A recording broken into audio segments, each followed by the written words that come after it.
Hello everyone, welcome back to my YouTube channel. और जो आज का टॉपिक रहेगा वो हम समझेंगे कि गिट और गिटहब ये क्या होते हैं। और सबसे पहली चीज़ कि ये दोनों चीज़ एक नहीं है, ये दो डिफरेंट चीज़ें हैं, गिट और आपका गिटहब।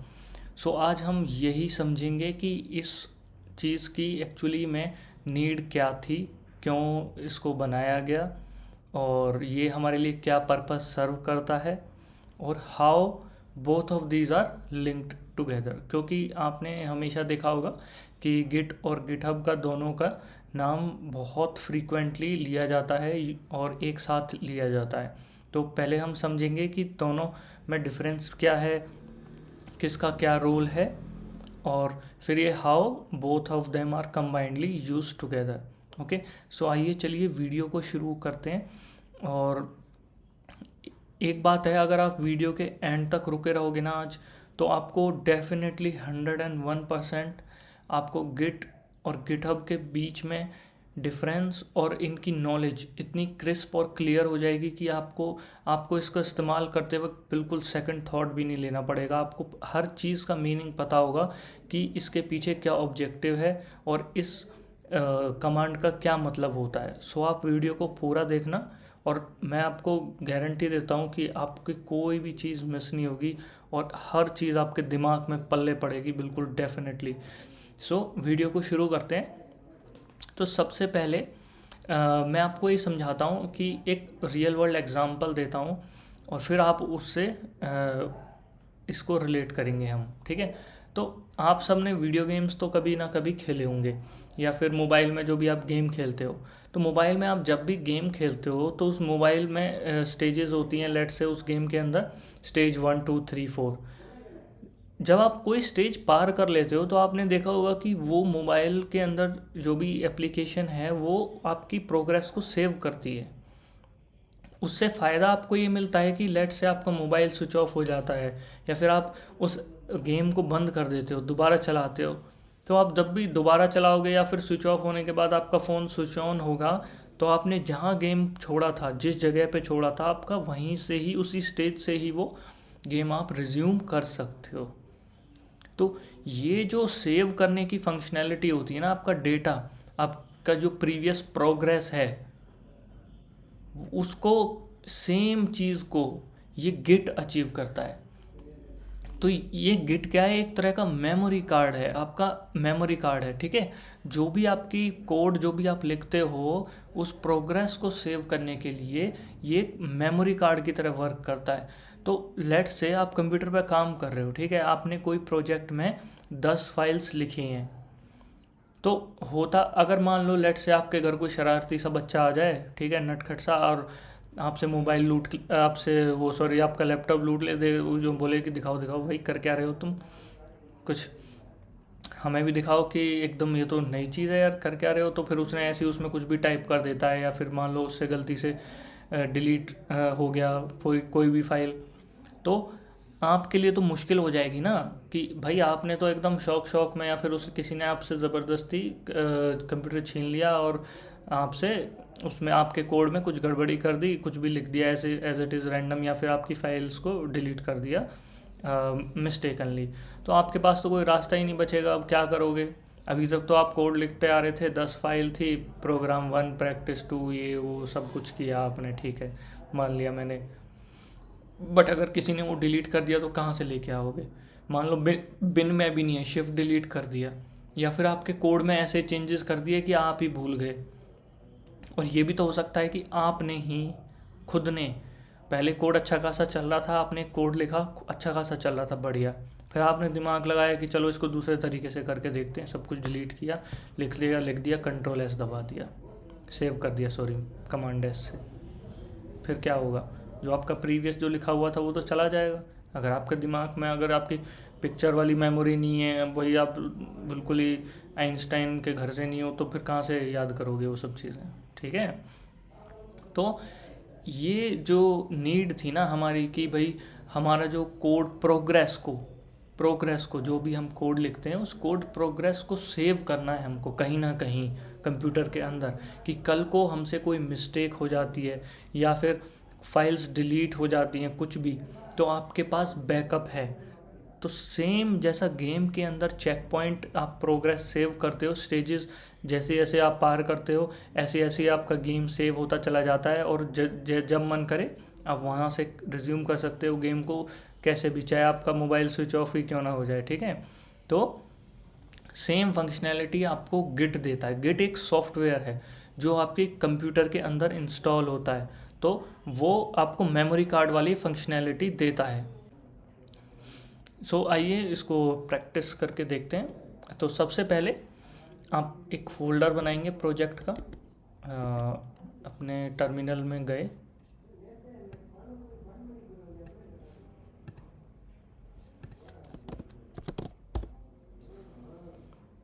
नाउ एक फ़ोल्डर बना लो कि जिस पे हम प्रैक्टिस करने वाले हैं। तो अगर आप विंडोज़ मशीन में हो तो विंडोज़ मशीन के हिसाब से एक फ़ोल्डर क्रिएट कर लेना। तो जैसे कि मैं फ़िलहाल इस फोल्डर से बाहर आ जाता हूँ और RM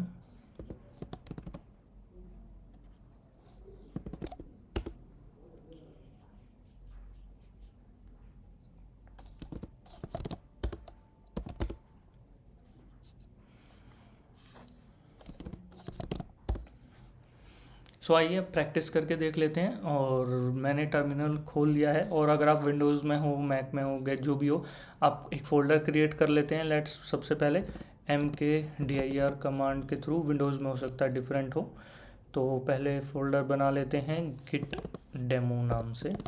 ओके, तो ये मैंने फ़ोल्डर क्रिएट कर लिया।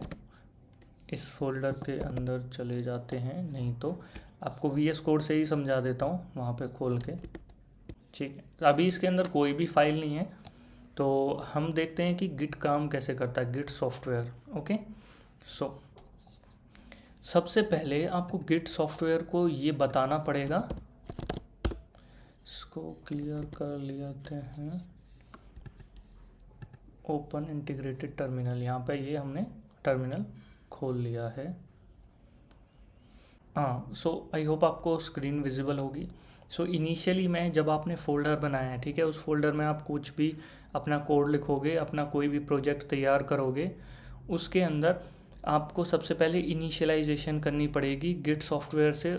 उस प्रोजेक्ट के फ़ोल्डर को लिंक करना पड़ेगा।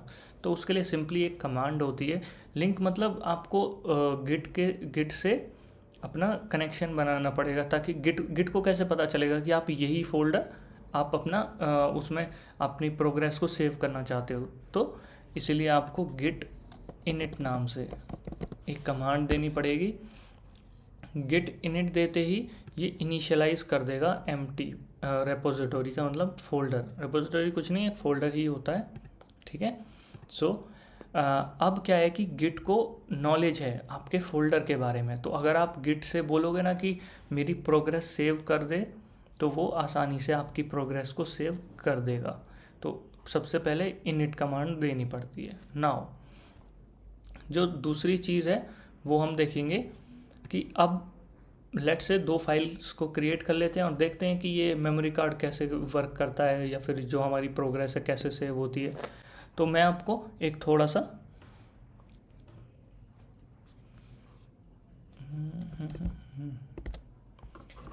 इधर ही आपको बता देता हूँ कि कैसे काम करता है। तो जब भी आपने लेट से पहले आपने गिट इनिट कर दिया, सबसे पहले गिट इनिट करने के बाद आपकी कोई भी फाइल्स आपने क्रिएट करी, ओके, क्रिएटेड फाइल्स और अपडेटेड और डिलीटेड। नाउ जो आपका जो सेव स्टेप होता है ना, सेव स्टेप की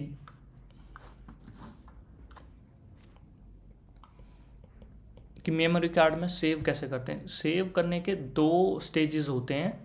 तो पहले वाले स्टेप को सेव के अंदर, सेव 2 स्टेजेस के थ्रू ही होता है। तो जो पहली स्टेज होती है उसको स्टेजिंग ही बोलते हैं। जो आपका पहला पड़ाव होता है उसको स्टेजिंग बोलते हैं, दूसरे पड़ाव को बोलते हैं कमिट, ठीक है। ये 2 चीज़ें आपको करनी पड़ेंगी। ये 2 चीज़ें जब आप करोगे ना, तब आपका जो भी प्रोग्रेस है वो सेव हो जाएगी आपके लोकली। गिट सॉफ्टवेयर जो है आपकी प्रोग्रेस को सेव कर देगा लोकली आपके कंप्यूटर में। तो उसके लिए ये दो स्टेप्स होते हैं, स्टेजिंग और आपकी एक कमिट, ठीक है, ये याद रखना। अब हम इसको करके देखते हैं उधर अपना कंप्यूटर में। ओके, नाउ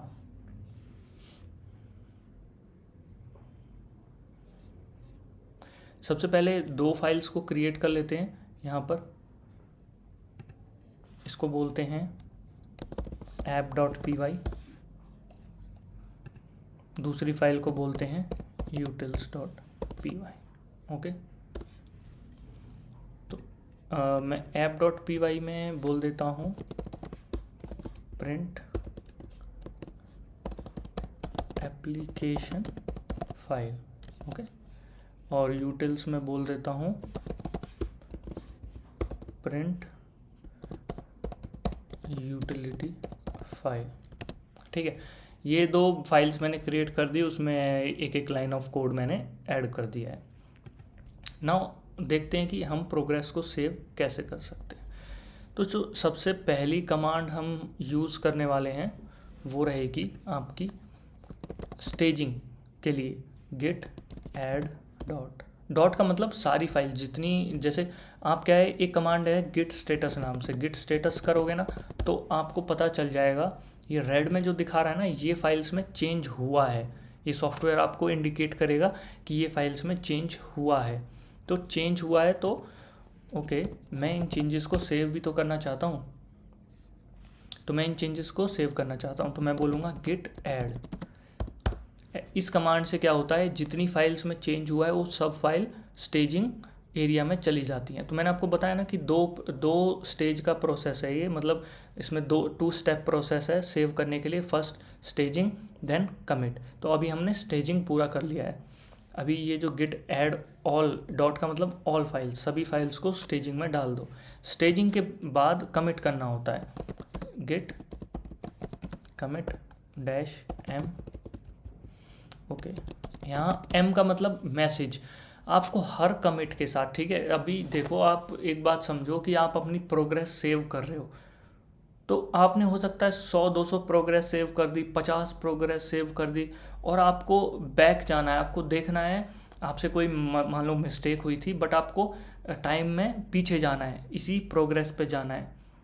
तो हमेशा प्रोग्रेस के साथ कोई इम्पोर्टेंट इन्फॉर्मेशन अटैच करो, जिससे कि आपको आइडेंटिफिकेशन करने में मदद मिली कि इस पॉइंट ऑफ टाइम में, मतलब इस पॉइंट ऑफ टाइम में मैंने क्या किया था इस कोड के साथ। ओके, अदरवाइज जैसे मान लो आप इसमें कुछ भी उल जलूल चीज़ घुसा दो, मैसेज में कुछ भी डाल दो, बोल दो टेस्ट 1 टेस्ट 2, वो बहुत ही इरेलेवेंट चीज़ होती है। हमेशा जो भी आपको इन्फॉर्मेशन कमिट के साथ जो भी मैसेज डालना है वो हमेशा रिलेवेंट मैसेज डालो कि आपने चेंजेस क्या किए हैं, जिससे कि आपको कन्फ्यूज़न ना हो। कभी भी आपको बैक जाना है, तो जैसे कि गेम में अगर आपको बैक जाना है, ठीक है, तो आपको पता होना चाहिए ना कि जैसे मान लो आपको आपकी स्टेज 1 2 अप टू 10 तक आपने सेव किया था, और वो सारी फाइल्स पे ये लिखा ही ना हो कि कौन सी फाइल किस स्टेज की है तो किस काम की।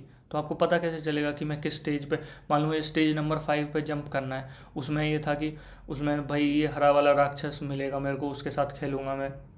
तो हम उसमें इंफॉर्मेशन होनी चाहिए आपकी हमेशा, आप जो भी जब भी चेक पॉइंट या प्रोग्रेस सेव कर रहे हो, तो इसीलिए डैश एम, ये इसका मतलब है मैसेज। हमेशा मैसेज में रिलेवेंट इन्फॉर्मेशन डालो। तो मैं डाल रहा हूँ एडेड ऐप और ऐप डैश यूटिल फाइल, मैंने 2 फाइल ऐड करी है, ठीक है, ये मैंने इसको कमिट कर दिया। अब कमिट का मतलब है कि मेरी प्रोग्रेस सेव हो चुकी है। तो अब अगर कल को ये फाइल्स मेरी डिलीट भी हो जाती हैं तो मुझे टेंशन लेने की ज़रूरत नहीं है, मैं इस सॉफ्टवेयर के थ्रू उन फाइल्स को रिकवर कर सकता हूँ, ठीक है।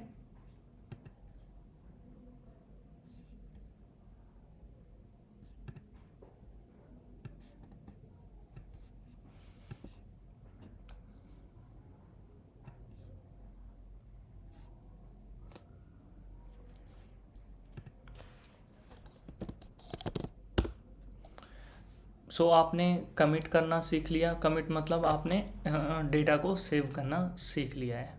नाउ नाउ लेट्स से अभी एक काम करते हैं, एक नई फाइल को ऐड करते हैं। ठीक है, इसमें बोलते हैं हम index.html फाइल को मैंने ऐड कर दिया। ओके, इसमें कुछ html ऐसे ये टैग डाल दिया। ऑलराइट, सो मैंने ये एक नई फाइल ऐड कर दी है और मैं इस फाइल को क्या करता हूँ, इस फाइल को डिलीट कर देता हूँ। लेट्स से ये फाइल मेरे से एक्सीडेंटली डिलीट हो गई है। Move to trash. ओके,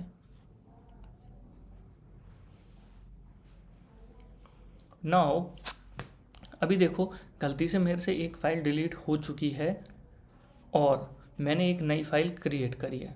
तो मैं ये देखता हूँ कि लेट से मैं गिट स्टेटस करता हूँ कि उसमें पता लगाता हूँ कि हुआ क्या है। गिट स्टेटस करते ही उस सॉफ्टवेयर ने मुझे बता दिया कि ये utils.py जो फाइल है ये डिलीट हो चुकी है और ये नई फाइल ऐड हुई है। अनट्रैक्ड फाइल्स, अनट्रैक्ड में जो भी नई फाइल्स होंगी वो अनट्रैक्ड में आएंगी और जो पहले से ही एग्जिस्टिंग फाइल थी वो ऊपर, उसमें अगर कोई भी चेंज हुआ है तो यहाँ पे देखो डिलीटेड दिखा रहा है, डिलीटेड दिखा रहा है। अब आपको करना ये है कि ये फाइल डिलीट हो गई, अब इसको वापस कैसे लाया जाए। तो आइए अब देखते हैं कि लेट्स से मैं एक फ़ाइल को डिलीट कर देता हूँ। एक फ़ाइल मैंने क्रिएट कर दी है और मैं एक फ़ाइल को डिलीट कर देता हूँ। नाउ मैं इस utils फाइल को, मेरे से एक गलती से डिलीट हो जाती है। लेट्स से मैंने इंटेंशनली नहीं, मेरे से एक गलती से डिलीट हो जाती है। तो मैंने अब इस फाइल को डिलीट कर दिया है। अब आपको ये देखना है कि ये जो गिट सॉफ्टवेयर है इसका ये क्यों इतना पावरफुल है और ये इसको क्यों इतना यूज़ किया जाता है। तो लेट्स से मैंने कोई फाइल डिलीट कर दी थी। ओके, डिलीट करने के बाद मैं इस फाइल को रीस्टोर कर सकता हूँ और चेक भी कर सकता हूँ। मैं अपने प्रोजेक्ट का स्टेटस चेक करता हूँ, गिट स्टेटस। यहाँ से मुझे ये भी पता चल गया कि ये फाइल डिलीट करी गई है। ओके, तो मुझे एकदम से पता चला कि ओके यार ये तो गलती से डिलीट हो गई, तो इस फाइल को रीस्टोर भी कर सकता हूँ। तो मैं क्या बोलूँगा, git restore file name. File name वहाँ स्टेटस से पता चल गया था ना, तो utils.py फाइल थी। ओके, मैंने जैसे लिखा ये फाइल यहाँ आ गई वापस। ओके, तो अब आपको समझ में आया इसकी पावर की। अगर आपसे प्रोजेक्ट में कहीं भी किसी भी टाइम पे मिस्टेक हो जाती है, फाइल डिलीट हो जाती है या फिर आप कुछ भी कोड गड़बड़ लिख देते हो, तो आप इसको रीस्टोर कर सकते हो। नाउ ये आपने नई फाइल डाली थी, तो इसको भी हम कमिट करके देख लेते हैं। तो कमिट के लिए क्या चीज़ें होती हैं, 2 स्टेजेस होती हैं। First one is the staging, second one is the commit. और तो आपका डेटा सेव हो जाएगा, आपकी प्रोग्रेस सेव हो जाएगी मेमोरी कार्ड के अंदर। मेमोरी कार्ड क्या है, गिट। ओके, सो अब आइए इसको सेव कर लेते हैं। तो उसके लिए क्या करते हैं, गिट ऐड डॉट। ओके, दूसरी command git commit dash M. Message क्या डालोगे आप, added index dot html। Okay, ये आपने कमिट कर दिया, तो आपका जो प्रोग्रेस थी वो सेव हो चुकी है। नाउ लेट्स से अभी कुछ मेरे दिमाग में आया, मैंने कुछ चेंजेस करने चाहे। मैंने लेट्स से मैंने डाल दिया यहाँ पे h1 टैग इस तरीके से, यहाँ मतलब कुछ भी लिख रहा हूँ, मैंने लिख दिया आशीष। हो गया। अब मैंने देखा कि ये जो चीज़ थी, ठीक है, इसको फिर मैंने सेव भी कर दिया। 2 स्टेप प्रोसीजर है और इसको मैंने सेव भी कर देता हूँ दोबारा। इस प्रोग्रेस को सेव करने के लिए मैंने लिख दिया एडेड h1 टैग। ओके, ये मैंने कमिट कर दिया। नाउ अब जब मैं इसको रन करके देख रहा हूँ तो मेरा एरर आ रहा है, या फिर मैं नहीं चाहता कि ये हेडर यहाँ पे हो। ये मेरे से मिस्टेक हो गई है और इससे मेरा कोड ब्रेक हो गया, कोड ख़राब हो गया। अब मैं चाहता हूँ कि जो मेरा प्रीवियस स्टेट में था, मतलब मेरा गेम जिस प्रीवियस स्टेट में था वहाँ से चले, क्योंकि जो मैं नई स्टेज पे आया हूँ वहाँ पे मेरा क्रैश हो रहा है, बार बार क्रैश हो रहा है, हो सकता है कोई प्रॉब्लम हो। तो अब मैं चाहता हूँ कि मैं हिस्ट्री में पीछे जाऊँ और अपने कोड को वहाँ से चालू करूँ। ओके, तो आप अपनी हिस्ट्री को जो आपने एक कमिट किए हैं ना, तो इसको चेक कर सकते हो गिट लॉग कमांड से। गिट लॉग से क्या होगा, आप जो सबसे लेटेस्ट कमिट होगा वो आएगा ऊपर। ये देखो लिखा है ना H1 टैग, ये सबसे लेटेस्ट कमिट किया था हमने, सबसे लेटेस्ट चेक पॉइंट सेव किया था, एडेड H1 टैग। और उससे पहले हमने index.html ऐड किया था, और सबसे पहला जो किया था वो था एडेड ऐप और यूटिल फाइल। ठीक है, तो यहाँ से आपको ये लॉग पता चल जाता है। और जो ये कमिट के आगे जो ये स्ट्रिंग लिखी हुई है ना, बड़ा सा नंबर है, इसको बोलते हैं हैश। इसके थ्रू गिट जो सॉफ्टवेयर है वो पता लगाता है, वो आइडेंटिफाई करता है कि आपकी स्टेट क्या थी, आपकी प्रोजेक्ट की स्टेट क्या थी। ओके, कि इस टाइम पे इस हैश पे आपकी क्या क्या फाइलें थी, उसका क्या क्या डेटा था, तो उस चीज़ को इस हैश के थ्रू पता लगाया जाता है। तो आपको किसी भी प्रोग्रेस पे, किसी भी चेक पॉइंट पे आपको जंप करना है, तो आप इस हैश को कॉपी कर लो। लेट्स से मैं यहाँ जाना चाहता हूँ, जब मैंने index.html को किया था तो मैं लिखूँगा git checkout और ये कॉपी पेस्ट कर दूंगा इसको, और ऐसे। ठीक है, now head is now at this. वहाँ देखो, आप ऊपर देखो क्या जादू हुआ, जो मैंने पहले प्रीवियस स्टेट थी मैं उस पर चला गया एग्जैक्टली। ठीक है, यहाँ पे वो H1 टैग नहीं था जिसमें मैंने आशीष डाला था, तो ये गिट चेकआउट का कमाल है। तो ये गिट चेकआउट एक पर्टिकुलर स्टेट पे जंप कर गया है, तो यहाँ स्टेट पे आप अपने चेंजेस को देख सकते हो, समझ सकते हो कि क्या गड़बड़ हुई है क्या नहीं है, और उस हिसाब से कॉपी पेस्ट चीज़ें कर सकते हो या जो भी है। ओके, सो ये हो गया कि हिस्ट्री में कैसे जंप करते हैं गिट चेकआउट के थ्रू। हिस्ट्री को देखते कैसे हैं, गिट लॉग के थ्रू। और सेव कैसे करते हैं, 2 स्टेप प्रोसीजर है। First one staging, second one commit with message should be very appropriate. Now let's move to the next section, git हब को समझते हैं। अब अभी हमने इसमें काफ़ी चीज़ें समझ ली हैं, इतना ही था, ज़्यादा कुछ नहीं है, तो मोस्टली यही है। अब गिट हब को समझते हैं। नाउ अभी आप एक पर्टिकुलर हिस्ट्री के स्टेज पे हो, तो वहाँ से मैं बैक आ जाता हूँ, जो मेरा मेन कोड था गिट चेकआउट मेन। ठीक है, मैं मेन कोड पे आ गया यहाँ पर। ओके, अभी मैं मेन कोड में आ चुका हूँ। अब हम समझते हैं गिट हब क्या है। सो गिट हब एक बेसिकली एक वेबसाइट है, और वेबसाइट से भी मोर ओवर वो भी एक मेमोरी कार्ड है। वो एक मेमोरी कार्ड क्या है, वो एक क्लाउड के अंदर मेमोरी कार्ड है। वो ऐसा मेमोरी कार्ड है जो इंटरनेट पे अवेलेबल है। तो कहने का मतलब ये है कि जो अभी डेटा सेव हो रहा है वो आपके लोकल कंप्यूटर में सेव हो रहा है। तो लेट से आपका कंप्यूटर कभी भी क्रैश हो जाता है, ठीक है, उसके अंदर पानी भर जाए, ख़राब हो जाए एकदम से, उसकी हार्ड डिस्क ख़राब हो जाए, कुछ भी बात है, तो आपका डेटा कहाँ जाएगा, ख़त्म। तो आपका जो ये मेमोरी कार्ड की भी फंक्शनैलिटी थी वो भी गई। ओके, मेन तो इसका पर्पस क्या था, आपके प्रोजेक्ट को सेव करके रखता है। और लेट से आपकी हार्ड डिस्क की क्रैश हो गई तो प्रोजेक्ट भी चला जाएगा, क्योंकि ये लोकल में सेव करता है। तो सेम चीज़, सेम फंक्शनैलिटी आपको गिटहब प्रोवाइड करता है। गिटहब हमेशा अपने पास उस डेटा को सेफ रखेगा, आपके प्रोजेक्ट को सेफ रखेगा। जो चीज़ आपकी लोकल में सेव्ड है वही आपकी गिटहब में चली जाती है एज इट इज़ उठ के। ठीक है, तो इस मेमोरी कार्ड का जो इंटरनेट वाला और क्लाउड वाला वर्जन है उसको बोलते हैं गिटहब। तो ये डिफरेंस था इनके बीच में। गिटहब का और फ़ायदा क्या है, तो लेट से आपके कंप्यूटर में आपका प्रोजेक्ट है, आपके दोस्त को आपके साथ काम करना है, आपके प्रोजेक्ट पे काम करना है, आपकी चीज़ों को देखना है, ठीक है, और या फिर आपकी कोई कंपनी है और आप कोई सॉफ्टवेयर बना रहे हो। लेट से आपका व्हाट्सएप सॉफ्टवेयर है चैट का, और उस सॉफ्टवेयर पर कम से कम 100 लोग काम करते हैं। और अगर वो आपके लोकली कंप्यूटर में, आप फाउंडर हो और आपके लोकली कंप्यूटर में वो सॉफ्टवेयर पड़ा है, बट आप चाहते हो कि 99 जो अलग लोग हैं वो भी उस पर काम करें, तो कैसे करेंगे? आपके लोकल कंप्यूटर से क्या आप उनको बार बार वो एक फोल्डर में जिप करके उनको दोगे क्या कि ये रहा कोड काम करो, ये रहा कोड, तू 99 लोगों को मेल भेजेगा भाई बंदा कि ये रहा कोड इसको ले ले? नहीं, ऐसे नहीं होता। ये तो बहुत इनएफिशिएंट चीज़ है। तो गिटहब यहाँ पे ही आपकी हेल्प करता है कि एक कॉमन प्लेस है, कॉमन, उस कॉमन प्लेस पे आपका कोड जो भी आपका लोकल में कोड है वो कॉमन प्लेस पे रहेगा।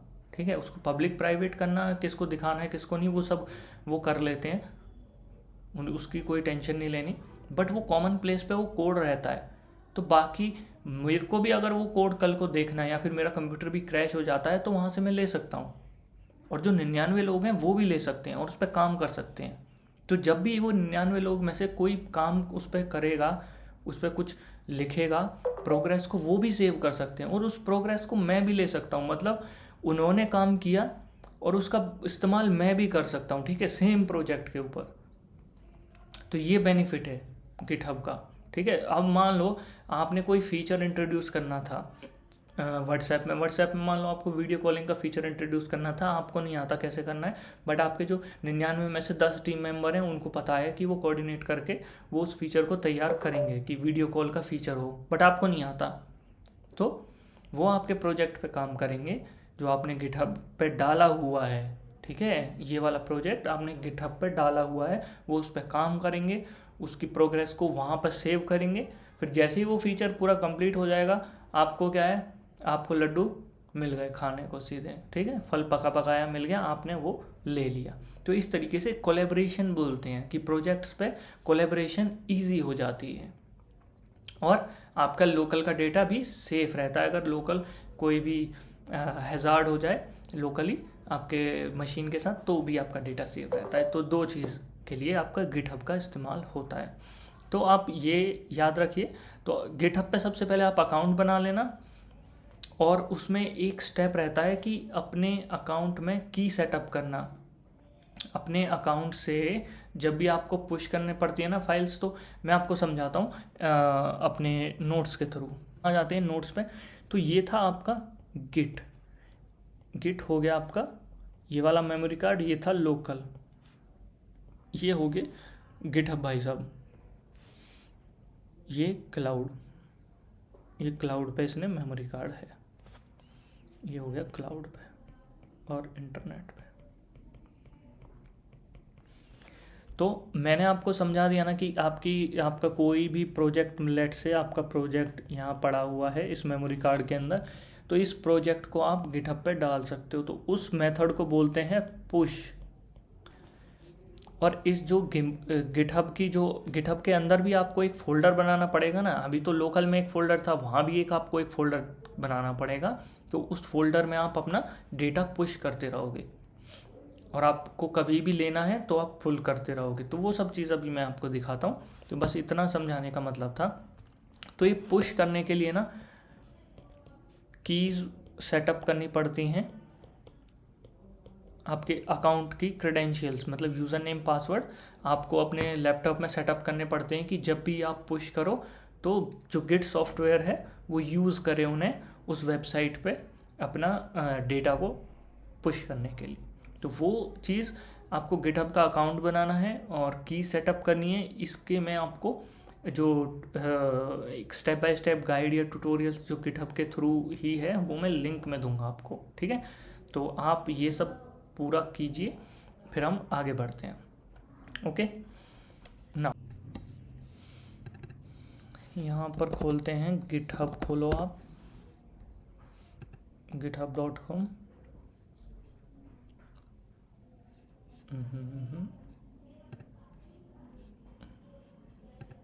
ओके, सो ये वाले लिंक पे गए।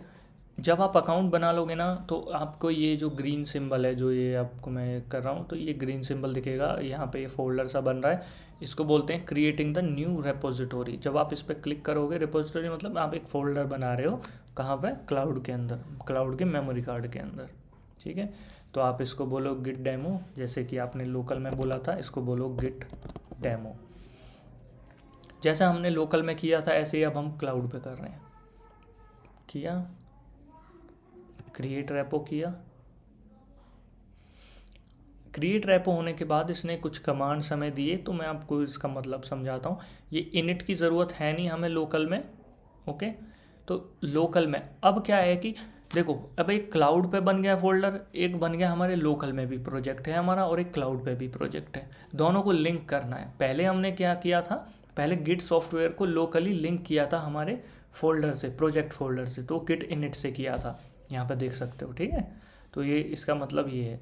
नाउ अब क्या है कि अब आपको करना है सबसे पहले लिंक करना है दोनों को लिंक कैसे करना है। लिंक करते हैं गिट रिमोट ऐड। रिमोट का क्या था, क्लाउड वाली चीज़, रिमोट ऐड। तो लोकली जब इस कमांड को रन करोगे तो उसका मतलब है कि जो भी रिमोट का फोल्डर है वो यहाँ पे ऐड करो। सो गिटहब की ब्रांचेस या फिर गिट ब्रांचेस को समझते हैं। तो ब्रांचेस कंसेप्ट है क्या। तो अभी तक आपको इतना समझ में आ गया है कि अपना आपका एक फ़ोल्डर है, वो जो फोल्डर है उसको बोलते हैं आप प्रोजेक्ट, ठीक है। उसके अंदर आप अपनी सोर्स कोड फाइल्स रखते हो, जो भी आपका कोड है उन सारी फाइल्स को रखते हो। नाउ अब आपने ये भी समझ लिया कि आप इसको क्लाउड पे मतलब गिटहब पे डाल सकते हो और बाकी लोग कोलैबोरेट करके इस पे वर्क कर सकते हैं। बट क्योंकि प्रोजेक्ट का जो ये फोल्डर है, इसकी फाइल्स हैं, अगर कोई और इस पर काम करेगा तो हो सकता है कि वो उस पर कुछ गड़बड़ी कर दे, कुछ ख़राब कर दे और मेन कोड को ही ख़राब कर दे, ठीक है। ऑल्दो आपके पास ऑप्शन है, आप हिस्ट्री में बैक जा सकते हो, कोई दिक्कत नहीं है। बट मेरा जो प्रोजेक्ट है उस पर 50 लोग और काम कर रहे हैं, 20 लोग और काम कर रहे हैं, ठीक है। तो मैं चाहूँगा कि वो अपने सेपरेट स्पेस में काम करें, मतलब वो सेम डेटा उनका यही हो, फोल्डर उनका यही हो, बट उनका जो स्पेस है मेरे स्पेस से मिक्स ना हो। फॉर एग्ज़ाम्पल, तो मैंने क्या किया, गेम को सेव कर दिया, अब मैंने वो पब्लिकली वो फाइल्स डाल दी और बोला कि जो जिसको यहाँ से गेम खेलना है खेल लो, बट मेरे गेम को मिक्स मत करना। तो क्या है कि सब लोग उस फाइल्स को लेंगे और अपनी अपनी सेपरेट रास्ते बना लेंगे। रास्ते मतलब उन्हीं चीज़ों को ब्रांचेस बोलते हैं। तो इसी प्रोजेक्ट में से सेम कोड लेगा वो बंदा, ठीक है। इसको बोला मैंने ब्रांच ए और इसको बोला मैंने ब्रांच बी। इस बंदे को भी सेम कोड मिलेगा, सेम कोड। बट नाउ अब ये जो भी इस कोड पे काम कर रहा है वो इसमें कितने भी चेंजेस करे, कुछ भी चेंजेस करे, तो वो सेपरेट होंगे। वो हमारे जो मेन प्रोजेक्ट की फाइल्स हैं ना, ये वाली, ये जो मेन प्रोजेक्ट की फाइल्स हैं, जो मेन इंपॉर्टेंट था, वो उसको वो इफ़ेक्ट नहीं करेंगे। तो ब्रांचेस से ये होता है कि सब अपने अपने अलग रास्ते चले जाते हैं एक पर्टिकुलर कॉमन प्लेस से। एक कॉमन प्लेस था जहाँ पे मेन कोड रखा हुआ था, वहाँ से मुझे उस कोड से कुछ छेड़छाड़ करनी थी, उसमें कुछ नया फीचर डालना था, तो मैं अपने अलग रास्ता मैंने चुन लिया और वहाँ पे कोड में चेंजेस करे। ऐसे ही किसी बी बंदे को काम करना था तो उसने अपना अलग रास्ता चेंज कर लिया। ये हम इसलिए करते हैं ताकि हम जो ओरिजिनल मेन कोड, जो ओरिजिनल फोल्डर है, उसमें गलती से छेड़खानी ना कर सकें या फिर उसमें जो भी गलत चेंजेस ना कर दें। तो ये होता है ब्रांचेस कंसेप्ट, ठीक है। तो इनिशियल में जब भी आप फोल्डर बनाते हो ना, तो जो ये आपका सबसे पहला प्रोजेक्ट फोल्डर आपने जब बनाया था ना, जैसे आपने एक प्रोजेक्ट, हम किस पे काम कर रहे थे, गिट डेमो, ये फोल्डर बनाया था ना, जब भी आप इस फोल्डर को बनाओगे और आप करोगे गिट इनिट, जो आपकी डिफ़ॉल्ट ब्रांच होगी, मतलब जो मतलब हमेशा जो पहली ब्रांच होती है प्रोजेक्ट की, उसे बोलते हैं मेन ब्रांच, ठीक है। मेन हमेशा मेन ही बनेगी। ना हो अगर आपको ब्रांच का नेम चेंज करना है तो वो भी कर सकते हो। तो उसके लिए सिर्फ आपको करना होता है गिट ब्रांच डैश एम और यहाँ पे नया नाम, जैसे कि मान लो मैं इसको मास्टर नाम देना चाहता हूँ, तो मैं इसको ऐसे लिखूँगा, ठीक है। तो ये था ब्रांचेस का कॉन्सेप्ट। अब आगे बढ़ते हैं, जो हमने कमांड कॉपी करी थी उसको यहाँ पे पेस्ट करते हैं। नाउ जो एक हमने कमांड कॉपी करी थी, इसको हम यहाँ पर पेस्ट कर देते हैं। इससे क्या होगा कि आपका जो लोकल है, लोकल फाइल्स, लोकल गिट आपके गिटहब से लिंक हो जाएगा। तो अब क्या है कि जो भी आप लोकल फाइल्स हैं उसको गिटहब पे डाल सकते हो। सो क्या करते हैं, रिमोट, ये देखो कमांड, देखो कमांड है गिट रिमोट ऐड ओरिजिन, ठीक है। रिमोट, जो रिमोट का जो फोल्डर है ना, ये गिट डेमो जो हमने अभी बनाया था उसको लिंक कर रहे हैं हम लोकल गिट से, तो इसका ये मतलब होता है। तो आप इसको एंटर करो, तो रिमोट ओरिजिन ऑलरेडी ओके, ये मेरा एग्जिस्ट करता है, बट आपके लिए इसका सक्सेस आएगा, तो कोई प्रॉब्लम नहीं है इस एरर से। सो मेरा ये ऑलरेडी मैंने रन करी हुई है, तो इसलिए इस वजह से एरर दिखा रहा था। नाउ अब क्या है कि दोनों लिंक हो चुके हैं, अब आपको डेटा आपको क्या करना है, वहाँ गिटहब उस पर पुश करना है, तो ऐसे पुश करना है, फेंक देना है। तो उसके लिए क्या करोगे, गिट पुश, जो भी आपका ओरिजिन, ओरिजिन के बाद ब्रांच नेम, ठीक है। ब्रांच नेम अभी मैंने मास्टर, तो अभी ब्रांच नेम कैसे भी पता करोगे, तो उसके लिए कमांड होती है गिट ब्रांच, तो आपकी करंट ब्रांच पता चल जाएगी। अगर आपकी मेन है तो भी कोई दिक्कत नहीं है, तो आपको करना ये है कि आप मेन को रीनेम कर सकते हो मास्टर में, जैसे कि मैंने अभी नोट्स में पढ़ाया था। नहीं करना मत करो, कोई दिक्कत नहीं है, बस आपको करना ये होगा, ये याद रखना, गिट पुश ओरिजिन लिखोगे, किधर भेजना है, किधर भेजना है, किधर भेजना है, तो या किसको भेजना है बेसिकली, तो या तो आपकी मेन ब्रांच होगी, अगर जो भी यहाँ पे आउटपुट आएगा ना उसको भेजना, जो भी यहाँ आएगा उसको भेजना। तो मैं अभी फ़िलहाल मेरी मास्टर है, अगर आपकी मेन है तो आप यहाँ पे ओरिजिन मेन लिखेंगे, और अगर मास्टर है तो आप मास्टर लिखेंगे। मैंने लिखा git push origin master, okay. ना हो ये क्या करेगा, उसको क्लाउड पे भेज देगा आपके github.com पे। ये देखो राइटिंग ऑब्जेक्ट्स, ये सब चीज़ है। तो अब आप देखिए इसका जो कमाल है, यहाँ पे आओ, इसको रिफ़्रेश करो, ये देखो आपकी फाइल्स आ गए, app.py इंडेक्स, ये github.com पे आ गया आपका प्रोजेक्ट, ओके। github.com पे आपका प्रोजेक्ट आ चुका है। अब कोई भी चाहे तो वो यहाँ से उस प्रोजेक्ट को डाउनलोड कर सकता है। देखो चाहो तो आप डाउनलोड जिप, ऐसे जिप कर सकते हो पूरी प्रोजेक्ट फाइल्स को, तो वो आपके कंप्यूटर में डाउनलोड हो जाएंगी। तो ये मैंने आपको बताया था ना, अगर आपका हार्ड डिस्क क्रैश हो जाए तो आप ऐसे अपने कोड को रिकवर github.com से कर सकते हो। और कोई और भी बंदा है ना, क्योंकि ये पब्लिकली अवेलेबल है आपका कोड, तो कोई भी बंदा आपके कोड को डाउनलोड कर सकता है और उस पर वर्क कर सकता है, तो इसका ये बेनिफिट है।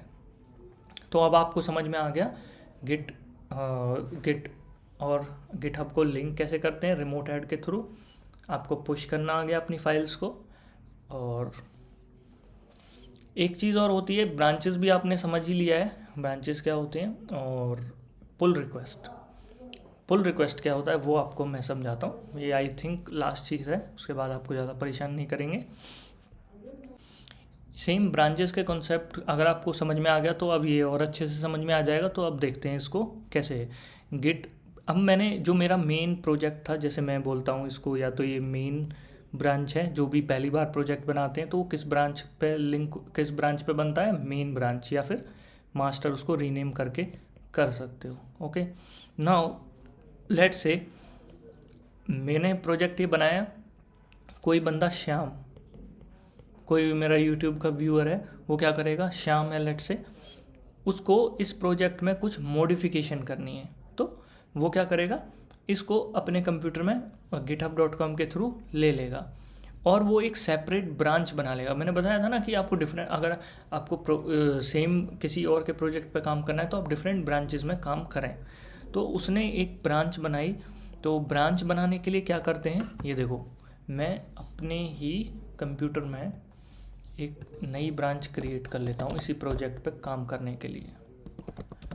Git checkout dash B, B नई ब्रांच बनाने के लिए, चेकआउट मतलब नई ब्रांच पे जाओ, बी नई ब्रांच, और अब ब्रांच का नेम लेट्स से इसको मैं दे देता हूँ आशीष टेस्ट नाम से।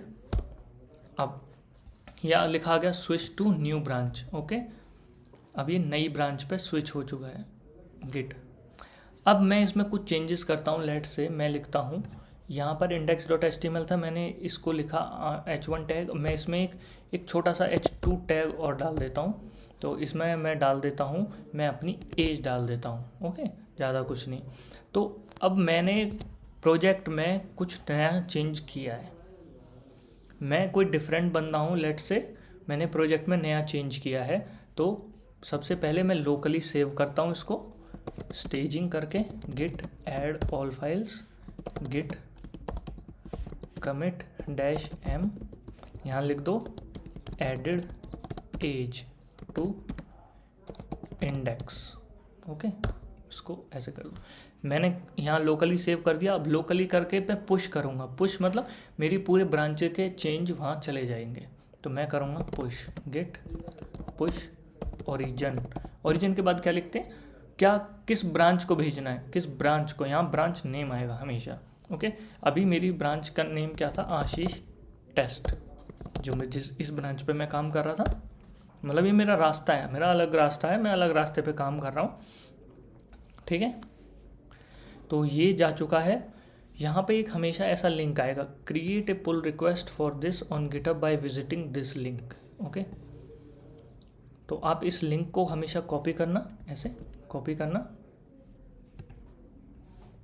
अगर आप नहीं भी करोगे तो यहाँ अपडेट आ जाएगा, यहाँ पे इस तरीके से कंपेयर एंड पुल रिक्वेस्ट का ऑप्शन। देखो यहाँ मेरे ब्रांच का नेम क्रिएट हो गया, हैड रीसेंट पुशेस, मैंने नई चेंजेस करे हैं।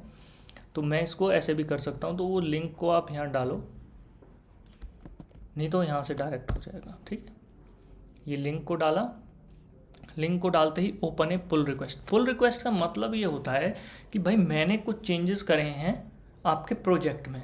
ठीक है, आप प्रोजेक्ट के ओनर हो, लेट से मैं आशीष प्रोजेक्ट का ओनर था, श्याम ने चेंजेस करे। श्याम ने चेंजेस करे तो वो पुल रिक्वेस्ट मतलब आपसे रिक्वेस्ट करेगा कि भाई मेरे चेंजेस अगर आपको पसंद आए तो रख सकते हो। ओके, तो वो रिक्वेस्ट करेगा। ऐसे नहीं कि बस मुंह उठाया और मतलब मेरे कोड में सीधे अपने कोड को डाल दिया और मेरे कोड को ख़राब कर दिया, ऐसा कुछ नहीं है। पुल रिक्वेस्ट का मतलब ये होता है कि लेट से किसी एक्स बंदे ने आपके कोड में चेंजेस करे हैं, तो वो आपसे रिक्वेस्ट करेगा, मतलब वो अपने चेंजेस को आपको दिखाएगा, तो वो पुल रिक्वेस्ट बोलते हैं उसको। ठीक है, तो मैंने लिखा यहाँ पे एक टाइटल दे दो, मैंने added as to index file, और ये बोल दिया मैंने, ये है टेस्ट PR मतलब पुल रिक्वेस्ट शॉर्ट फॉर्म। तो क्रिएट पुल रिक्वेस्ट। अब देखो, अब जैसे मैंने क्रिएट करी पुल रिक्वेस्ट, ठीक है, यहाँ पर देखना फाइल्स चेंज, इस ऑप्शन पे ध्यान देना हमेशा। ये ऑप्शन पे जाओगे तो ये आपको ये चीज़ बताएगा कि फाइल में क्या क्या चेंजेस हुए हैं, कोई क्या कुछ डिलीट हुआ है, क्या क्या ऐड हुआ है, ये सब। यहाँ देखो ये दिखा रहा है ना, H2 टैग डला है विथ 30, तो ये फाइल चेंजेस हैं। तो जो मैं ओनर हूँ ना, ओनर को ये सब चीज़ें दिखेंगी, ओनर को पता रहेगा कि भाई इस बंदे ने ये फीचर ऐड किया है या फिर ये कोड ऐड किया है। इस चीज़ को देखने के बाद अब ये कोड ओनर या प्रोजेक्ट ओनर के ऊपर है कि वो इस कोड को रखना चाहता है या फिर अपने जो मेन प्रोजेक्ट है, मतलब जो मेन फाइल्स थी ना आपकी, जो मेन डेटा था उसके अंदर वो मर्ज करे या नहीं करे, तो उसको बोलते हैं मर्जिंग प्रोसेस। तो वो कम्प्लीटली कोड ओनर के ऊपर है कि वो आपके कोड जो भी आपने उसको कोड दिया है वो उसको मर्ज करे अपने कोड के साथ या नहीं करे। ठीक है, तो यहाँ पे रिव्यू चेंजेस का ऑप्शन होता है। रिव्यू चेंजेस में लेट से अभी तो फ़िलहाल मैं ही कोड ओनर था, मैं ही इस जो प्रोजेक्ट था, जो ये पूरा प्रोजेक्ट है इसका ओनर कौन है, मैं हूँ। ठीक है, मैंने ही PR क्रिएट करी है, तो मैं इसको रिव्यू करके अप्रूव कर सकता हूँ। तो मैंने इसको कर दिया approve, can't approve their own. Okay, so इसमें लिखा है कि authors can't approve their own request. ठीक है, इसमें कोई प्रॉब्लम नहीं है। ओके, सो बाय डिफ़ॉल्ट मेरे पास ऑथराइजेशन है इस कोड को मर्ज करने की, सो मुझे अप्रूव करने की ज़रूरत नहीं है। बट अगर आप किसी और के प्रोजेक्ट में कोड डालोगे तो ओनर को अप्रूव करने की ज़रूरत है। तो इधर से ये इसको जैसे ही मैं मर्ज पे क्लिक करूँगा ना, मर्ज पे कन्फर्म मर्ज, अब देखें, अब आप मेन कोड पे क्लिक करो, मेन कोड पे इंडेक्स फाइल पे, यहाँ देखो ये मैंने किसी डिफरेंट ब्रांच पे चेंज किया था, फिर पुल रिक्वेस्ट रेज करी, मैंने ओनर से परमिशन मांगी कि मैंने ये चेंजेस किए हैं आपके कोड में, अगर आपको अच्छे लगते हैं तो आप रख सकते हो। तो मैंने वो अप्रूव, क्योंकि वो मेरा ही था तो अप्रूव की ज़रूरत नहीं पड़ी, मैंने मर्ज कर दिए। मर्ज करते ही जो भी नया कोड था वो मेन में आ चुका है। ये देखो यहाँ पे जो ये मास्टर ब्रांच है ना, ये देखो इसके अंदर कोड आ चुका है। अब समझ में आया? आपकी हो सकता है ये मेन ब्रांच हो, तो इसके अंदर इस पूरा कोड आ चुका है। तो ये इसको बोलते हैं पुल रिक्वेस्ट और मर्जिंग प्रोसेस। इजी था। नाउ अब समझते हैं गिट पुल को, कि गिट पुल क्या होता है। गिट पुल कुछ नहीं, अगर आपको गिटहब से चेंजेस लेने हैं अपने कंप्यूटर में तो उसको बोलते हैं गिट पुल। ईजी सा स्टेप है। तो आपको कुछ भी चेंजेस उठाने हैं गिटहब से तो आपको गिट पुल करना पड़ेगा। बट आप किन सिचुएशंस में करोगे आपको वो पता होना चाहिए। ओके, सो अभी यहाँ पे सिचुएशन ऐसी थी, श्याम और ये एक राम, ठीक है, दोनों एक प्रोजेक्ट पे काम कर रहे थे, दोनों ने कोड लिया, ठीक है, दोनों ने कोड लिया। उस कोड में लेट से index.html फाइल थी सिर्फ और फाइल के अंदर अभी कुछ भी नहीं था, एम्प्टी फाइल्स थी, ठीक है। बट श्याम ने क्या किया, इसमें कुछ लिख दिया, आशीष नाम से कैसे कुछ डेटा डाल दिया। फिर इसने प्रोजेक्ट के पुल रिक्वेस्ट डाली। पुल रिक्वेस्ट मतलब बोला कि ओनर से कि भाई मैंने आशीष इसमें डाला है, तो तुम्हें अगर अच्छा लगता है तो तुम इसको अपने कोड के साथ मर्ज कर दो, मतलब मेन कोड के अंदर इस चेंज को रख सकते हो। मैंने पुल रिक्वेस्ट किया। ओके, पुल रिक्वेस्ट मेरी अप्रूव कर दी ओनर ने। अप्रूव करते ही जो ये इंडेक्स फाइल थी मेन के अंदर, जो इंडेक्स फाइल थी, पहले तो एम्प्टी थी, अब क्या है, अब इसके अंदर आशीष आ जाएगा। बट राम के पास कौन सी इंडेक्स फाइल है, जो एम्प्टी है। ओके, राम ऐसी फाइल पे काम कर रहा है जो कि आउटडेटेड है। तो राम को समय समय पे क्या करना है, राम कुछ भी चेंजेस कर रहा है तो समय समय पे उसे क्या करना पड़ेगा, गिट पुल। ये ध्यान रखना पड़ेगा कि कोई चेंजेस ऊपर हुए हैं या नहीं। तो गिट पुल करेगा तो राम के पास क्या हो जाएगा, ये जैसे वो गिट पुल करेगा राम के पास नए चेंजेस आ जाएंगे। तो जो उसकी इंडेक्स HTML फाइल थी उसके अंदर आशीष अपने आप आ जाएगा। कोड को अपडेट रखने के लिए गिटहब से आपको गिट पुल करना पड़ता है, क्योंकि देखो गिटहब का यूज़ क्या था, प्रोजेक्ट मैनेजमेंट के लिए था ना, कि भाई आपके 10-20 लोग आपके सेम प्रोजेक्ट पे काम कर रहे हैं, कभी कोई कुछ चेंजेस डाल रहा है, कभी कोई कुछ चेंजेस डाल रहा है, तो आपको हमेशा ये चेंजेस को लेते रहना है। जो मेन सोर्स कोड है उसके सिंक में रहना है, तो उसी के लिए आपको गिट पुल करना पड़ता है। नाउ जो लास्ट स्टेटमेंट मैं आपको जो लास्ट कमांड है वो आपको बताने वाला हूँ, गिट क्लोन। गिट क्लोन दूसरे का कोड चुराने के लिए यूज़ होता है, मतलब आपका कॉपी करने के लिए। गिट क्लोन कमांड बहुत आसान सी है। तो मैंने बोला कि जैसे आपने कोड डाल दिया, वहाँ किसी और को कोड चाहिए तो वो कैसे लेगा, ठीक है, कैसे लेगा। तो मैं जाता हूँ टर्मिनल में, सबसे पहले टर्मिनल में मैं इस फोल्डर में से निकल जाता हूँ, ठीक है, और लेट से मेरे से ये फोल्डर ही डिलीट हो जाता है।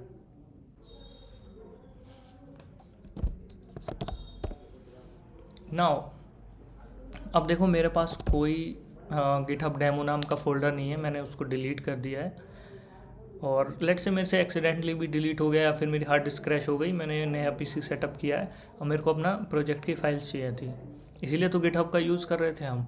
तो अब उसको कैसे करेंगे, वो होता है गिट क्लोन कमांड के थ्रू। गिट क्लोन के आगे जो भी लिंक देना है वो आपको देना पड़ेगा इधर से, ये वाला। आप जाओगे इस हरे वाले आइकन पे क्लिक करो, यहाँ पे ऐसे HTTP देखो क्लोन है ना, क्लोन ऑप्शन आ रहा है लोकल में। क्लोन करने के लिए HTTPS ऑप्शन को चूज़ करना, ऐसे ही कॉपी के बटन पे क्लिक करना, कॉपीड। अब आप आ जाओ अपने टर्मिनल में लिखना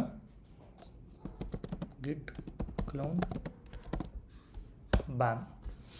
अब ये देखो आ गया फोल्डर CD गिट डेमो, देखो इसके अंदर सारी फाइल्स आ गई, इंडेक्स HTML यूटिल, और ये भी देखो index.html के कंटेंट्स। तो ये सब चीज़ आप अपने VS कोड में भी देख सकते हो, कोई दिक्कत नहीं है। तो मैं ऐसे ही इसमें टर्मिनल में दिखा रहा हूँ, तो ये देखो यहाँ पे दोबारा आ गया है, उस टाइम वो डिलीट हो गया होगा, ठीक है। तो नाउ अब आपको मैं एक रिकैप देता हूँ जिससे कि आपके दिमाग में रिवाइज हो जाएगा सब कुछ। बहुत आसान है। नाउ सबसे पहले आपने क्या चीज़ों आपने इस वीडियो को देखा किस लिए, गिट वर्सेस गिट हब के लिए। ठीक है, गिट का क्या क्या होता है, मेमोरी कार्ड होता है गिट एक, जो कि आपके लोकल प्रोग्रेस को, जो भी आपके कोड चेंजेस हैं उसको सेव करता है। तो ये एक मेमोरी कार्ड है कोड चेंजेस को सेव करने के लिए। नाउ सबसे पहले अपने गिट सॉफ्टवेयर को, ये एक सॉफ्टवेयर है, इस सॉफ्टवेयर को फोल्डर प्रोजेक्ट, अपने जो भी प्रोजेक्ट पे काम कर रहे हो उन दोनों को लिंक कैसे करोगे ताकि ये आपकी प्रोग्रेस को सेव कर सके, तो वो आप करोगे गिट इनिट के थ्रू। गिट इनिट एक कमांड है, उसके थ्रू आप इसको करोगे। ठीक है, आप लिखोगे गिट इनिट। गिट इनिट करने के बाद आप कुछ भी चेंजेस करते हो फाइल में जो भी है, तो उन्हें सेव करना है। सेव करने का 2 स्टेप प्रोसीजर होता है, उसको बोलते हैं गिट ऐड, सारी फाइल्स ऐड कर दो, इसको बोलते हैं स्टेजिंग। स्टेजिंग, ठीक है। फिर आप बोलोगे गिट कमिट, फिर एक मैसेज डालोगे जिससे कि आपको याद रहे कि एग्जैक्टली क्या हुआ था इस कमिट में। ठीक है, आपने जो भी मैसेज डाला। ठीक है, सेव करने के बाद आपको कमिट हो गया। आपको ये ध्यान रखना है कि आपको गिट हब पे जाना है। फिर गिट हब क्या था, एक ऐसा मेमोरी कार्ड जो इंटरनेट पे एग्जिस्ट करता है, बिल्कुल इसी का मिलता जुलता भाई है, बट वो जो आपके प्रोजेक्ट्स हैं उसको इंटरनेट पे सेव करता है। तो गिट हब में हमने क्या किया, एक रेपो बनाई, क्रिएट रेपो। अकाउंट वगैरह तो आपका रहेगा, वो वन टाइम प्रोसेस है, उसमें क्या है, और कीज़ जो ऐड वगैरह करनी है दोनों के बीच में लिंक के लिए, गिट और गिटहब के लिए, वो भी वन टाइम प्रोसीजर है। तो फिर आपने रेपो बनाई, मतलब फोल्डर बनाया। फोल्डर बनाने के बाद आपने दोनों को लिंक किया, गिट और गिटहब को, इन दोनों को लिंक करना है। लिंक करने को बोलते हैं रिमोट ऐड। वो आपको कमांड वहाँ पे ही मिल जाएगी, जब भी आप रेपो क्रिएट करोगे तो आप देख लेना। तो आई होप आपको वीडियो समझ में आया होगा, और अपने दोस्तों के साथ शेयर कीजिए। कुछ भी प्रॉब्लम है, कोई भी डाउट है तो कमेंट में ज़रूर शेयर करें।